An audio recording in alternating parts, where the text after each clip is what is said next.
रवाना होने वाली गाड़ी संख्या 1401 होशियारपुर एक्सप्रेस प्लेटफॉर्म क्रमांक 2 पर आ रही है।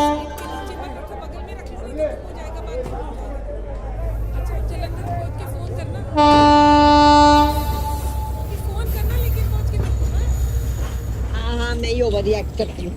मेरे को कोई बात समझ ही नहीं आती ना, मुझे कोई बात सुननी नहीं है। अपनी मम्मी को बोलो जाके सॉरी, ठीक है? प्लीज सॉरी इधर ही करना। नहीं जी, लोड लेने की जरूरत नहीं है, मैंने आप ही आ जाना। बिल्कुल नहीं आना स्टेशन। मैं ना सिर्फ अपना सामान लेने आ रही हूँ, उसके बाद अगली ट्रेन से सीधा दिल्ली पापा जी के पास। अच्छा फोन मैंने नहीं और बात करनी। Hang up, hang up.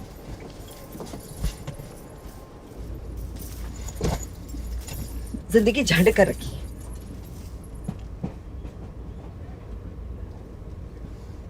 क्या है?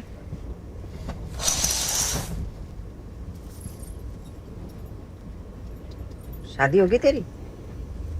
नहीं, कुड़माई हुई है। कभी मत करना शादी, तो कभी मत करना। जिंदगी ना बर्बाद हो जाती है। ये जो कस्में वादे करते ना एक दूसरे को खुश रखने, कुछ साल में सारे ही खत्म। मेरी बात मान, सिंगल रह, ऐश कर। नहीं तू बिलीव नहीं कर रहा ना मेरी बात।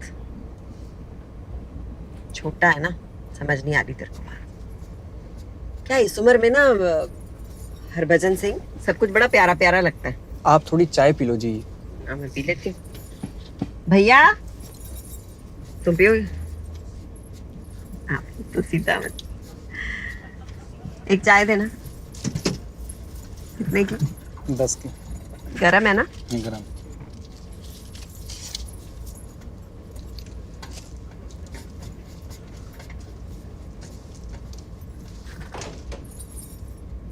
अच्छा बोल, मैं भी तो सुनूं आजकल की यूथ को शादी करनी क्यों है? बोल। मैं साल भर डोकलाम इंडो चाइना बॉर्डर पे पहरा देता हूँ। वहाँ ना सोचने का ढेर सारा वक्त मिलता है, और वहाँ पहरा देते देते मैंने ये तो समझ लिया है कि हमारी जिंदगी, हम सबकी जिंदगी किसी जंग से कम नहीं है। हाँ, हमारी लाइफ किसी लड़ाई से कम थोड़ी है। सबसे पहले पैदा होने की लड़ाई, फिर उसके बाद स्कूल, फिर पढ़ाई, फिर नौकरी, और हम जैसों की नौकरी मतलब पड़ोसी मुल्क के साथ लड़ाई। हमारे इर्द गिर्द ना लड़ाई और जंग की निशानियां हैं। आपको पता है इस ट्रेन की रूट पर दो जंग के मैदान हैं, पानीपत और कुरुक्षेत्र। अच्छा, और फिर शादी करो और अपनी मिसेज से लड़ते बैठो। मैंने देखा मेरे परिवार में, मैंने तो सोच लिया ये मेरे साथ नहीं होना। वैसे भी एक फौजी को साल में 1 महीना मिलता है घर जाने का, उसमें भी लड़ते बैठो फिर तो। तेरा सही है, तेरी ना मम्मी अच्छी होगी, मेरी सास की तरह नहीं। तेरा ना ससुर बहुत पहले सुधार गए थे। अब ना मेरी सास अपने बेटे की हर बात में अपना नाक घुसा देती है। अच्छा एक बात बताओ, एक औरत है जो कि बेवा है और उसकी एक ही औलाद है, उसकी तो पूरी जिंदगी उस औलाद के आगे पीछे ही गुजरेगी ना। और जब वो औलाद अपना घर बसाएगा, शादी करेगा, तो फिर माँ को अकेलापन तो महसूस होगा ही ना। तो ना कराए ना शादी, बांध के रखे अपने कुंवारे बेटे को अपने दुपट्टे से। ऊपर से दिल्ली चढ़वा दिया 8 महीने पहले। पता नहीं कौन से गांव में जाके रहना पड़ रहा है मुझे उनके साथ। मेरी ना लाइफ टोटल खराब हो गई है सच्ची। आपकी तो लव मैरिज? हाँ, लव अरेंज थी। जीत ने ना मुझे रिंकू की शादी पे पसंद किया था। फिर तो जी फोन पे फोन आने शुरू हो गए। मेरी सास तो पीछे ही पड़ गई थी पापा जी के कि हमें तो डिम्पी चाहिए। मैनू की पता कि बहू नहीं चाहिए, कठपुतली चाहिए जिसे सब कह सके वैसे ही करे। मेरी लाइफ है, मैं अपने स्टाइल से जीऊंगी। आपको पता है ना, बंदे ज्यादातर अपनी माँ जैसी लड़कियों को पसंद करते हैं। नहीं मतलब कुछ लोग होते ही हैं प्लस माइनस। आपकी सास ने भी आपको इसलिए चुना होगा क्योंकि आप बिल्कुल उनकी तरह हो।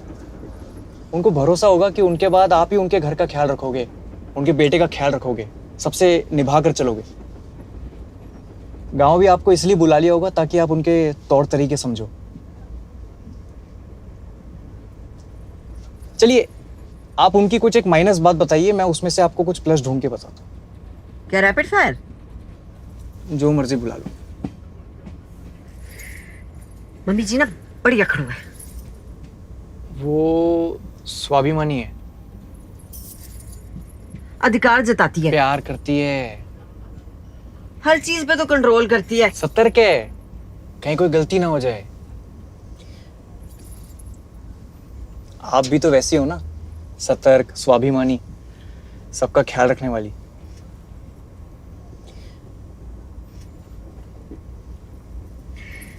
वैसे ना मेरी मम्मी ने मुझे पूरा समझा के भेजा था कि बेटा ससुराल में जाके ना मायके वालों का नाम बहुत रोशन कर।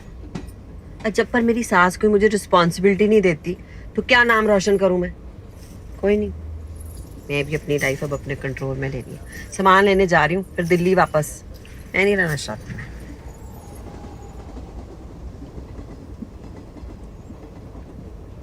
ओए,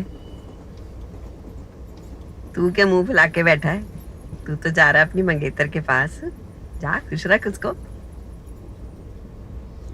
आपको क्या लगता है सारी दुनिया परफेक्ट है और आप ही को प्रॉब्लम पति मिला है? निम्मी और मेरी भी झगड़े होते हैं, वो भी चिट्ठियों में।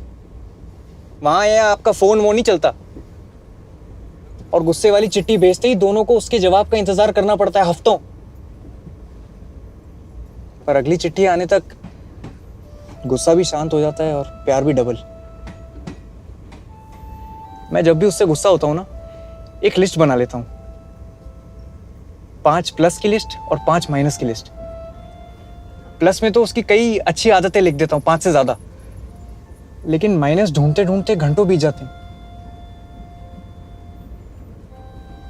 आप भी जीत पराजय वास्ते एक लिस्ट बना दो, फिर देखते हैं कितने बुरे इंसान हैं।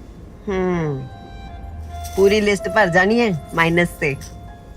देखते हैं। चलिए अब यहीं सो जाइए, मैं ऊपर सो जाता हूँ।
हाँ जी।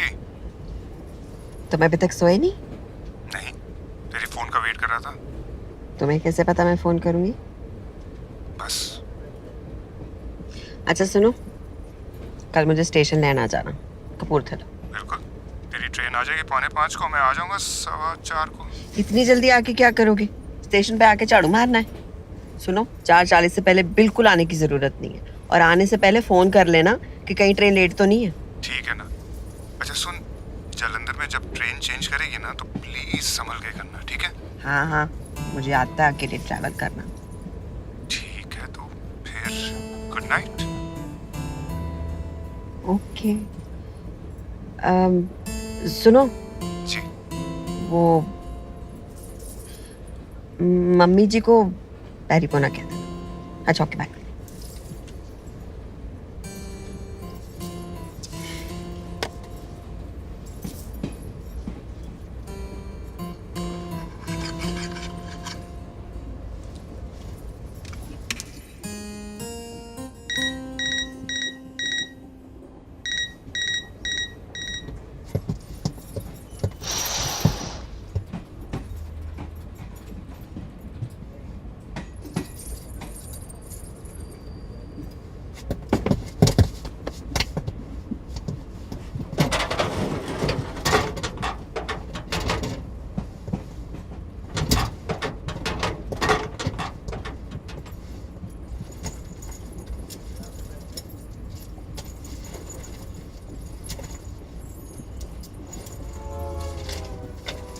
तो भर गई नोटबुक?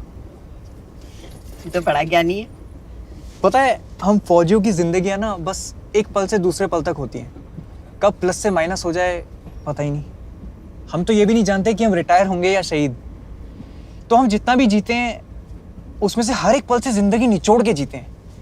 पर आप लोग तो सिविलियन हो, आप लोगों की लाइफ तो कितनी सेफ होती है। तो आपकी इतनी लंबी लाइफ में न जाने कितने ऐसे पल होते होंगे जिसमें से आप खुशियां और प्यार निचोड़ के जी सकते हो। अब तेरे को और निमी को ना बहुत सारी खुशियां दी और ढेर सारा प्यार। रब ने तो मेरे मंगन तो पहले ही मैंने बहुत कुछ दे दिया था। सुन, तू कहाँ तक जा रहा है? कपूरथला। ले, मैं भी तो वहीं जा रही हूँ। सीट नंबर क्या है? टिकटें तो वो ले गए। चल कोई नहीं, स्टेशन उतर के मिलना, ठीक है? मैंने ना तेरा इंट्रो कराना है जीत से। देख ना लोग कैसे मिल जाते हैं ना। एक ट्रेन मेरी आगे पीछे हो जाती ना तो तूने मुझे कहाँ मिलना था। मैं भी हर साल लीव पे डिब्रूगढ़ एक्सप्रेस ही लेता हूँ, बस इसी साल वो रूट अलग पड़ गया। शायद आपसे मिलना लिखा था।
चलो।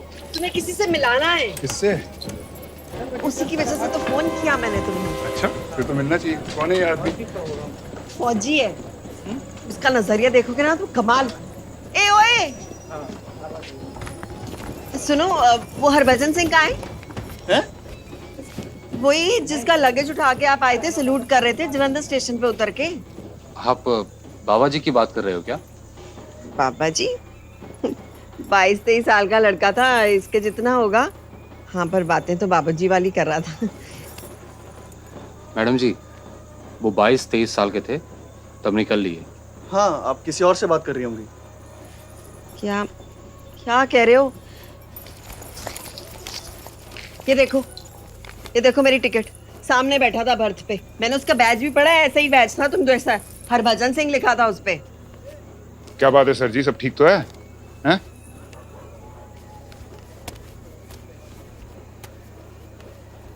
आप इनकी बात कर रही थी? हाँ यही तो है, हरभजन। अच्छी खासी बातें कर रहा था मेरे साथ ये, और आप कह रहे हो निकलिए। कोई बात है? कमाल है ऐसे। आप लोगों की गलती नहीं है। इंडिया के लोगों को ना एक्टरों और क्रिकेटरों के अलावा किसी और की स्टोरियां नहीं पता होती। कोई बात नहीं, जाइए घर जाइए। और हाँ, ढूंढ लीजिएगा इंटरनेट पे। बाबा हरभजन सिंह भारतीय सेना के एक सच्चे सिपाही थे। उनका जन्म 30 अगस्त 1946 में हुआ और उनकी मृत्यु सिक्किम के नथुला पास में 4 अक्टूबर 1968 में हुई। जब वो 3 दिनों तक लापता रहे, उनके अफसरों ने उन्हें भगोड़ा घोषित कर दिया। फिर वो अपने एक दोस्त के सपने में आए और उनको अपने शव का ठिकाना बताया। सर्च पार्टी को हरभजन सिंह की बॉडी ठीक उसी जगह मिली। ये तो हरभजन सिंह के मृत्यु के बाद की घटनाओं की बस शुरुआत थी। हरभजन सिंह इंडियन आर्मी के वो सिपाही हैं जो मौत के बाद भी अपनी ड्यूटी निभाते रहे। इंडो चाइना बॉर्डर पर उनकी आत्मा पहरा देती रही। हिंदुस्तानी सिपाहियों के सपनों में आकर हरभजन सिंह दुश्मनों के कई प्लान्स बताते। रात को पहरा देने वाले सिपाही अगर पलक झपकते, उनको एक जोर का चांटा महसूस होता, मानो किसी अफसर ने उन्हें चांटे से जगाया हो। देश ने 26 जनवरी 1969 को हरभजन सिंह को महावीर चक्र से सम्मानित किया। आर्मी उनकी तनख्वाह हर महीने उनके माता पिता को भेजती। उनके लिए आर्मी ने एक मंदिर भी बनवाया, जहां आज भी भक्त दर्शन लेने और राष्ट्रगान गाने आते हैं। हरभजन सिंह जो सिपाही रैंक में रहते हुए शहीद हुए, उन्हें आर्मी प्रमोट किए जा रही थी। हरभजन सिंह की लीव हर साल सैंक्शन होती और हर साल 2 फौजी उनका सामान उनके गांव कपूरथला ले जाते। उस दौरान उनका कैंप हाई अलर्ट पर रहता। कुछ साल बॉर्डर पर भारी तनाव के समय उनकी लीव कैंसिल भी की गई। समझौतों के वक्त हिंदुस्तानी क्या, चीनी भी उनके लिए एक कुर्सी खाली रखते थे। वो बतौर कैप्टन दिसंबर 2006 में रिटायर हुए। बाबा हरभजन सिंह को वतन का सलाम।